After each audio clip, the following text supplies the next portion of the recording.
Student, आज हम पढ़ेंगे हिस्ट्री की chapter 4 new Kings and kingdom, यानी कि नया नया जो राजा थे, किंग्स थे और उसका किंगडम। इसमें हम पढ़ेंगे ट्रिपेटाइट्स स्ट्रगल, जो उन्होंने कैसा स्ट्रगल किया किंगशिप पाने के लिए। उसके बाद पढ़ेंगे हम गुजराता परिताज, आप ये देख सकते हो जो कॉर्नर में दे रखा है। उसके बाद देखेंगे हम द चाहमानाज और चौहान्स। उसके बाद सिसोदियाज, द तुर्किश इन्वेंशन। उसके बाद मोहम्मद गौरी। उसके बाद इकोनॉमी के बारे में, उसके रिलीजन के बारे में and case study of Cholas. ठीक है, now let's move to the question. See, look at the image and answer the following question. ये इमेज किसका है? ये जो इमेज दे रखा है वो किसका इमेज है? ये है what is the name of this statue? You can guess. ये चोलाज के जो नटराज थे,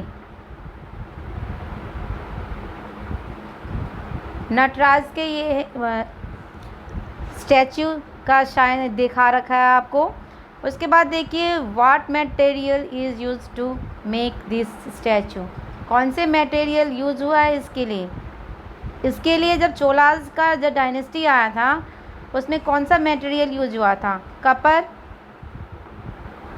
उसके बाद देखिए in which dynasty was this statue made? कौन से डायनेस्टी में मेड हुआ था ये? चोलाज डायनेस्टी में। ठीक है, CHOLAS, चोलाज। ठीक है, now move. See, after the death of Harshavardhana in 700 AD, जब 700 AD में इनकी डेथ हुई, his empire broke up into several small states and kingdom, छोटे छोटे राज्यों में टुकड़े हो गए इनकी kingdom. The state and the kingdoms were rarely at a peace with one another, with each trying to conquer the other. These kingdoms wanted to build a big empire. During this time, many warriors and chieftains came to the power under the king. They are called the samantas and subordinates. At the time, these subordinates become more powerful than the ruler and they broke away from them, become independent ruler. उस time जब हर्षवर्धन ख़त्म हो गए, उसके बाद छोटे छोटे राज्यों में विभाजित हो गई, और विभाजित होने के बाद यानी टुकड़ा होने के बाद भी एक दूसरे में जो था वो शांतिपूर्वक वातावरण नहीं था। In the course of time of part of the northern and western India were taken over the Rajputs. Northern और ईस्टर्न वेस्टर्न इंडिया को किसने कैप्चर किया था? राजपूत ने कैप्चर किया था। The more important of Rajput kingdoms were the Gurjara Pratiharas of Mandore and Chauhans of Ajmer and the Paramaras of Malwa and the Chandelas of Bundelkhand. Bundelkhand चंद्राज, उसमें से कौन कौन थे? यहाँ पे नाम दे रखा है आपको।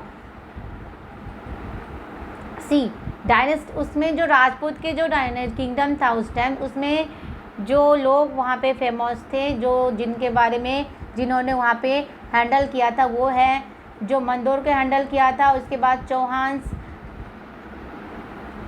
जो हैं जो अजमेर में थे, और पारामास जो मालवा, और चंडेला जो बुंदेलखंड में था।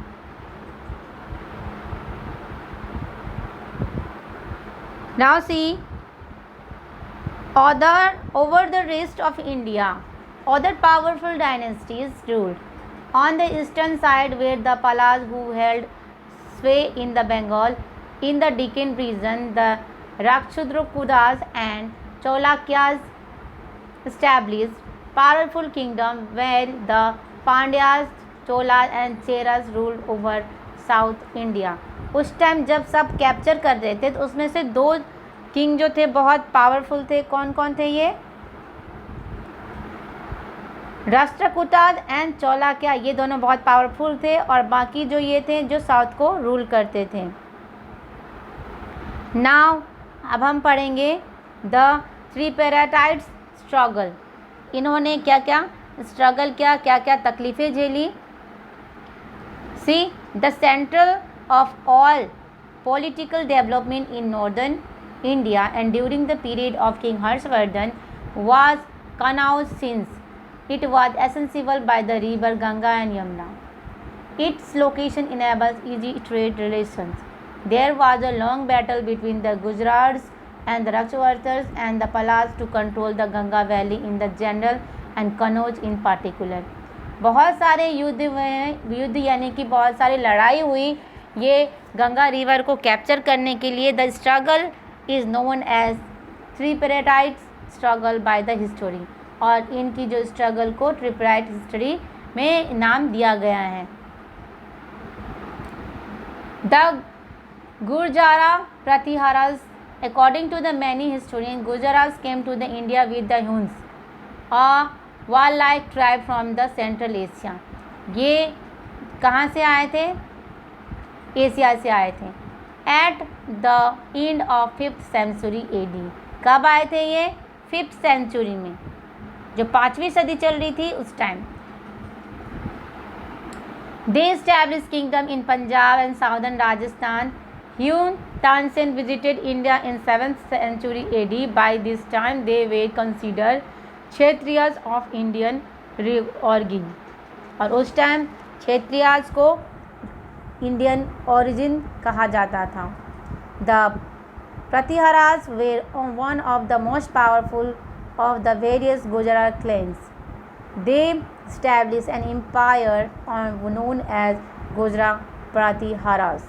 और इन्होंने एक एम्पायर बिल्ड किया था.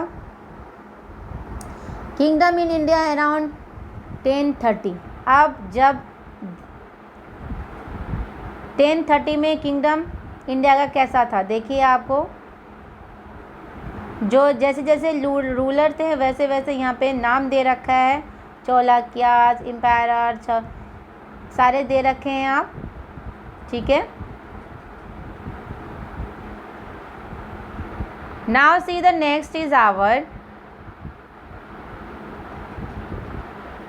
Chahamanas और Chauhans. Chahamanas were later known as Chauhans, और Chahamanas को बाद में चौहान के नाम से ये फेमस हुए. This dynasty was formed by Gubaka in 8th century AD. 8th century AD. वो 5वीं सदी में फॉर्म हुआ था, तो ये 8वीं सदी में फॉर्म हुआ है चौहान्स डायनेस्टी. और ये कहाँ पे रूल करता है? दिल्ली एंड अजमेर.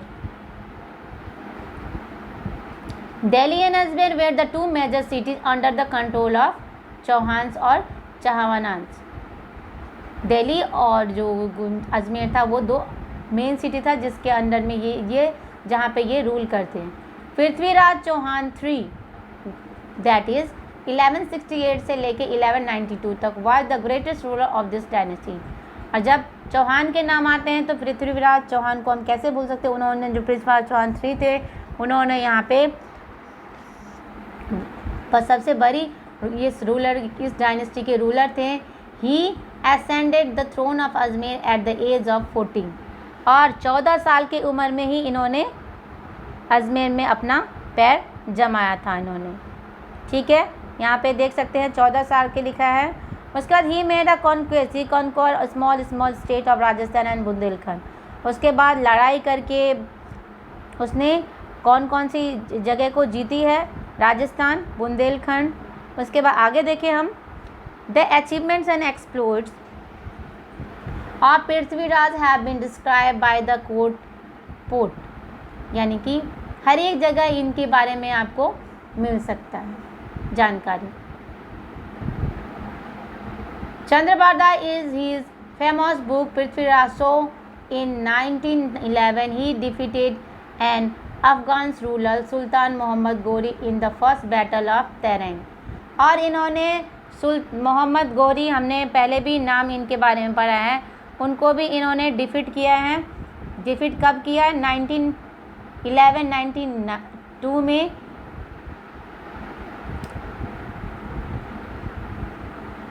लेकिन 1991 इन्होंने जब 1991 में इन्होंने जब सुल्तान मोहम्मद गौरी से फाइट किया तो इन्होंने वो जो बैटल ऑफ तराइन था इनको उन्होंने जीता. लेकिन सेकेंड जो बैटल था उसमें इन्होंने अपनी जान खो दी। The defeated of Prithviraj Chauhan